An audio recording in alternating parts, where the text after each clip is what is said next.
Save the Semantics, episode 72.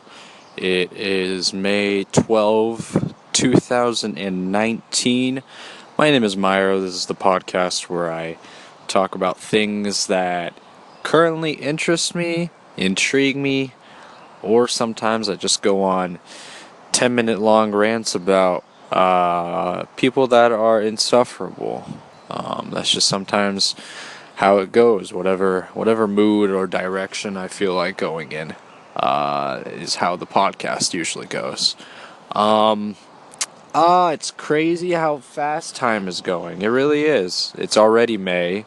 And I know I did an episode last week, but like it's just we're almost halfway through the year, and it's just crazy. It's just crazy. I don't know what else to say about that. I was just talking to a coworker about it, and I just come to the realization that like how how difficult it is, or how sort of constrained you are in terms of like planning to do things and whatnot. I'm sort of coming up on the end of my third year. I'm gonna hopefully graduate next year, and I just know that's gonna come up really fast. I've talked about that on the podcast before. But like just in terms of wanting to do other things as well, right? Just travel maybe and stuff like that. I don't necessarily have the most amount of time to do that kind of thing. Hopefully I read up on some threads online that are talking about like, oh, what's like the best way to deal with certain things. It's always like save up and hopefully plan to do something. That's just sort of how a lot of people go about things, is save a little bit of your money. I try to do that in sort of like the barest way, like the barest form and fashion. But yeah, I mean, it is a good way to go about things, right? If you want to plan to travel, save a little bit of money, hopefully then you can sort of take take a trip somewhere. My fear, because I haven't really traveled all that much, especially as of recently. I just haven't had the time or the money really. But it's just my fear when it comes to like planning these like extensive travels and whatnot, maybe going overseas. I don't know if that's gonna be a possibility in the near future and whatnot, but it's just that it's sort of the fear of like this expectation that I have, the expectation that you sort of set for that I set for myself. Is just like you're trying to get the most out of that travel. Like I just think, I don't know. There's a kind of a, I don't know if this makes any sense, but there's sort of a lack of like spontaneity when it comes to that kind of thing. I was talking to another friend about this. It was just sort of like, I think when things are like the most exciting is when like it's sort of unexpected, like a good kind of unexpected. And I don't know, like I'm sure I would definitely enjoy myself traveling for sure. I just think I'm just trying to like envision myself sort of setting those expectations to a minimum, not expecting the most, not being like, oh, this is going to be this kind of experience. It's just it's hard for me not to have that at the back of my head, thinking like this could have been like better or whatever. Like I don't know if there's like a way in which you can really do that. But yeah, I don't know. I think traveling would be good for sure. I haven't really, like I've said, I haven't really done that really at all throughout my life. Like, I mean, of course I've like had family travels in the past, but those are kind of far few and in between, so I just don't really, I don't know if, setting out on my own sort of adventures, I guess, I don't know. I'm just kind of rambling on about that. But yeah, as things kind of, as time progresses, those are kind of the things that are just kind of occupying my mind at times, just sort of thinking about like ways to sort of enjoy myself before setting off on a career, I guess. That's just always kind of something. People are always like, do your thing before you settle, right? But I think I really don't know if that's like Yeah, I think it's really just sort of situational or circumstantial in terms of how. Of course, this is just coming from me, who's kind of naive and not very experienced in terms of like planning and budgeting and all that. I haven't lived long enough to really experience all those stresses, but like I think that it really is sort of circumstantial, Like I don't think everyone necessarily has the opportunity to do those sort of things to set forth and travel and whatnot, right? Like a lot of people have different goals. A lot of people have different ways of like trying to manage their time, maybe trying to manage when they want to like travel, when they want to relax and whatnot. Yeah, I think it really depends. I think I just don't really want to. I don't know. I don't exactly know what I want. Like I do want to travel, but I just don't know how. Like I'm gonna go about it, right? Like the planning process and where to go are like a couple of things where I just don't know. Like I just haven't really thought enough about those things. But in terms of like this, like sort of how it's situational for a lot of people, like how they want to manage their time and whatnot. I think it really depends on like how they want to go about things. Like I mean, like it's just like, oh, you should plan to travel before like before you start settle into like a career and whatnot. It's like, but yeah, but like my sort of um in contrast to that, my like rebuttal to that is like, okay, but what if I don't have time now, right? Like is that kind of thing. Like it's just like, oh, you should make time then. So I don't know. I think it's really just situational. I still haven't really thought enough about it. Like, of course, I want to travel. It's just that I don't know how to necessarily budget my time around school and work and all that. It's just like settling into a career. People like do like do companies have the expectation that you work, until until like a certain age. Like I know, a lot of companies like I don't know how like I'm not like I don't know enough obviously, but I think maybe our company or our work culture here is like, I mean it is stressful, of course. I think that's just sort of the case in every sort of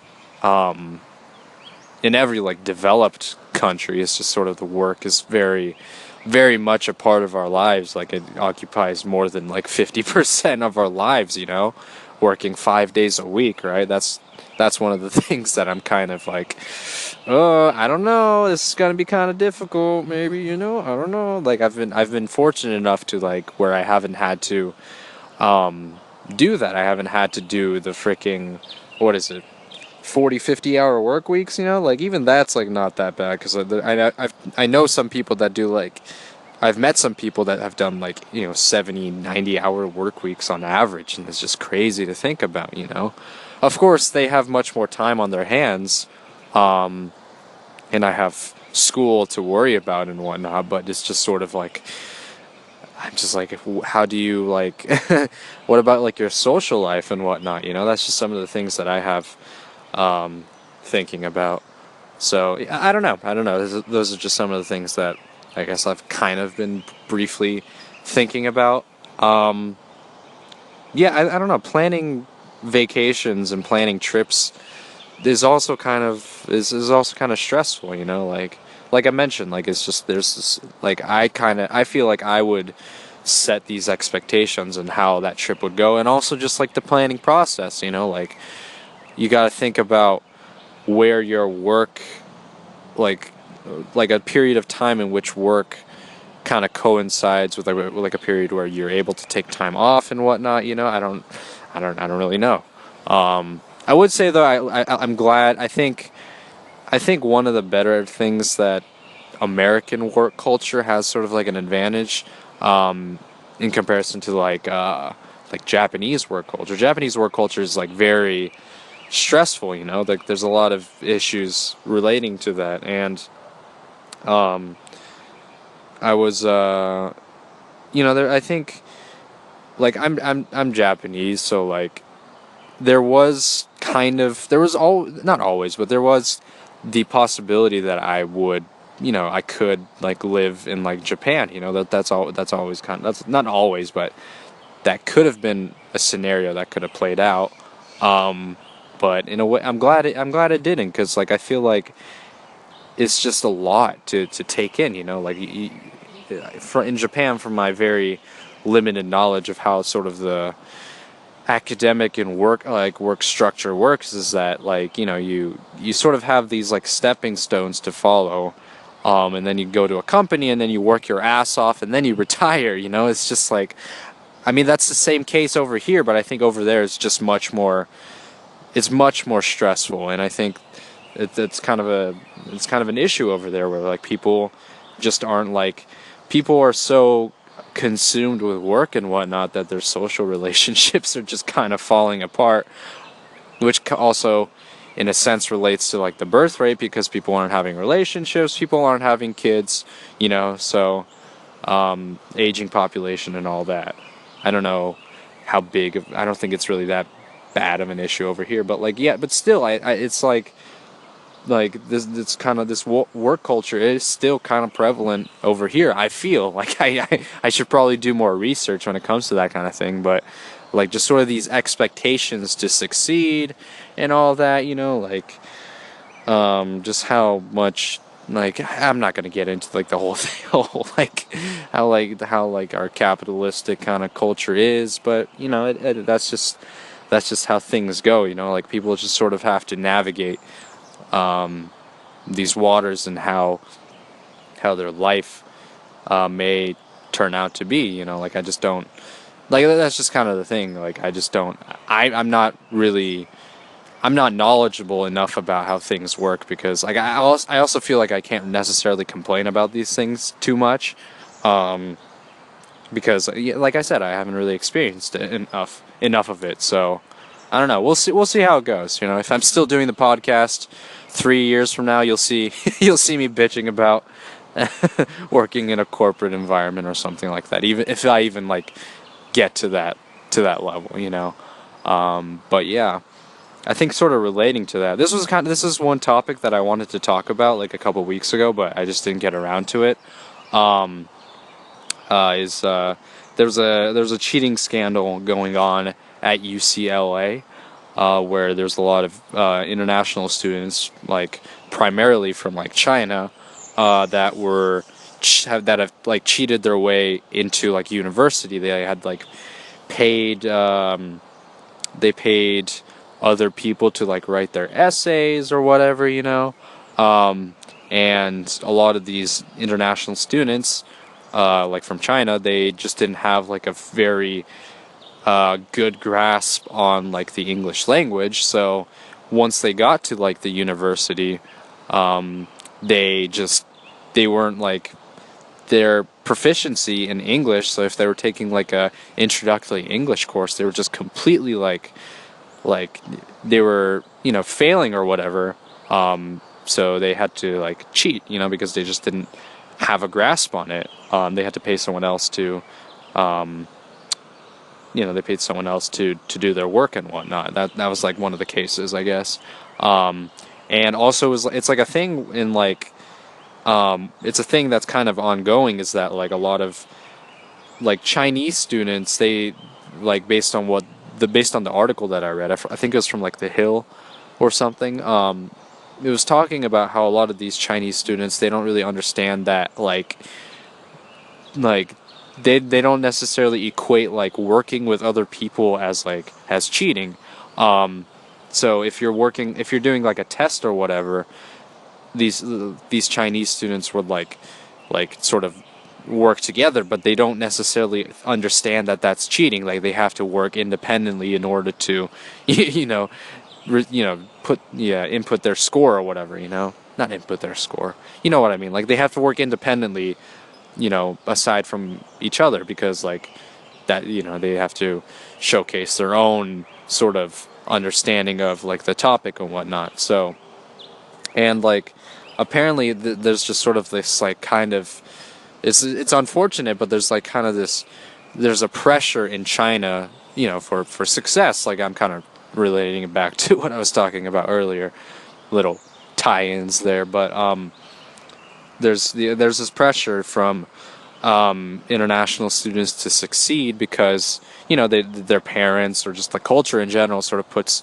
so much pressure on them in order to like develop into this sort of to just develop into a position of success. They expect their student to go to sort of a prestige university and sort of get the accolades and whatnot, right? But that's just sort of the thing. It's to them, I guess, the merits or the degree and the university from which it came from is much more. It's, I guess, more of like a staple and more important than like the actual degree itself. At least that's sort of like the thing that kind of goes through a lot of these students' minds, I guess, right? That's just sort of what the article detailed. So yeah, I think it's just unfortunate. Like there's just this pressure. There is just this pressure to succeed in like just everywhere. Like you need to get to this position, you need to get this job and whatnot. Like this is not novel by any means. I just think that like it just pushes, like this kind of developing culture just kind of pushes people to do things that is kind of considered unethical, and they don't understand that it's unethical because they haven't been I guess they haven't been trained, or they haven't necessarily been taught that the how they get, it's like it's for them, it's like the destination, not the journey, right? Like that's just sort of, I guess, their mentality, right? Like they think that the end goal is far more important than like actually understanding the material and understanding that like if you're if a student wants to become a physician or something, or an engineer, they think that the accolades, the degree is more important than actually understanding the material, and that's just kind of that's just sort of a flawed thing. You have to sort of, I think, from my perspective, you should probably try your best to understand the material and try your best to like gain, just be good at it, because then you're gonna be, if you want to be like a good engineer, if you want to receive positions at companies, like people are gonna like want to look at your shit. Like that's just I don't necessarily agree with like cheating and whatnot, And I read this other story on Reddit of like a dude that like apparently cheated his way to like a master's degree, and I just don't know how, like I don't know if I necessarily believe that, but I think like at that point like his dedication to cheating is just so he's just so dedicated to that. Like at that point, like I mean, I guess if he really wants it, right? Like I don't know if he's like a good, I forgot which degree he got, but like if he's like a good engineer or whatever, I mean, props to him, I guess. I don't know.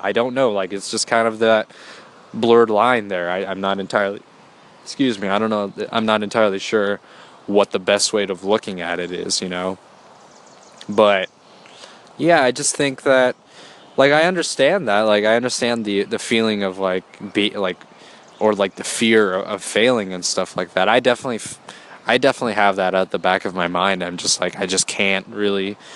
If I do fail like a class or something or a test or whatever, I'm just gonna be incredibly just down on myself, incredibly stressed out. I would just put this immense pressure on my back because I feel like it's just so dependent on me. Like I'm like so dependent on myself to succeed. Like that's just sort of how it is. Like that's not really anything like from my parents. That's just sort of how I feel, I guess.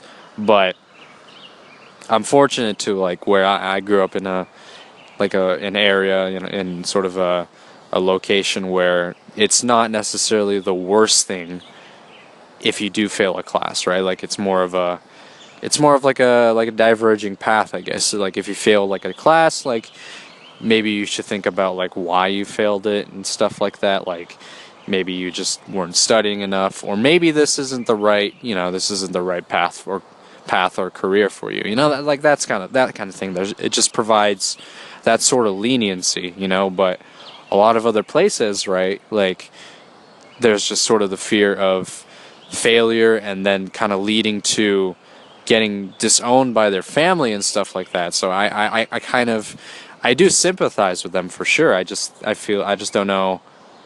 I don't necessarily know what the solution is for those individuals. Like maybe they should, you know, I don't know. I don't know how you would exactly go about discussing this with your international parents and whatnot. Maybe they're just so like closed-minded that they can't really think about their son or daughter failing. Like it's just like if they fail, they are a failure, and that's it, right? There's just no in between. It's just like it's just like this, you know, this balancing scale. Like there's just no way to like compensate for that gray area. It's like, oh, maybe they're not, maybe they want to do something else, you know, maybe they just need to like focus on, I don't know, some other career path. Like maybe they just haven't developed enough to a point where they can like sort of make their own decisions. I don't know. I think it's really subjective and whatnot. So yeah, I just think I mean I do, of course I do sympathize